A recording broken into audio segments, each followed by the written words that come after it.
Myntri Rangbah Gajala Konrad ke sama henne kesngi ulasam ki Cheque pasan po hajar tengka kawai ke kenhun syaki cispa alpotli ki kenhun self help group nak Skhim Pradhan Mantri Kisan Sinchaya Yojana hakane kesngi ladon lang kiwai ki Myntri Sarkar bakentop ke kong amperlingdo paduba komingon embon haka jingi don lang ki he officer ka sarkar bat ki riu pajba haba ajing kren konra loong ba ka jing pen klein yaki SHG nadu kisnong haki thain kindong kala penlong e ka Meghalaya kum gajela ka basiu bha habaro ka wei keri pan pentrei kam yaki Skhim Pmksy WDC konra loong ba ka ka dei ka spa ba kong san tam ya ka no kari jong ka pathe Pagajing yo ya ka umbam umdi ke basngain bat bakhoit kalong kajing tinju ke bakrau ya ki babon kiri. At the very outset, I would like to thank our Government of India and our Honorable Prime Minister for having supported us in this particular program and for having funded to a large extent the implementation of the Pmksy WDS 2.0. Water is one of the important resources for any nation. And in the coming decades, accessibility to proper potable water and water in general is going to be one of the biggest challenges that every state and nation is going to face. We all know that. And all scientific research and studies are indicating towards a major water crisis. Some places already facing them and most places will face in the coming years. Meghalaya, I've repeated this in many forums, receives approximately close to 63 billion cubic meters of water every year in terms of rainfall. And hence we are very lucky, and God has blessed our state, and enough water resources are there for us.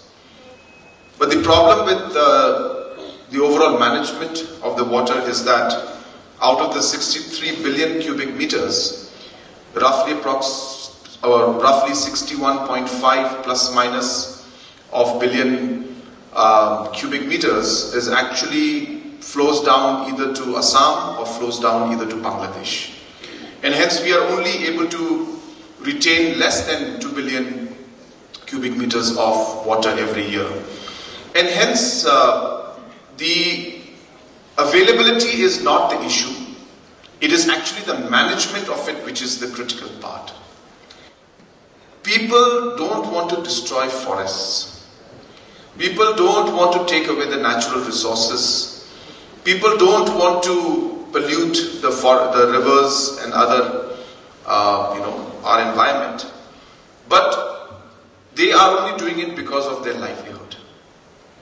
And because they need to obviously survive and maintain their family and feed their family, they start depending on the forest resources and on other natural resources.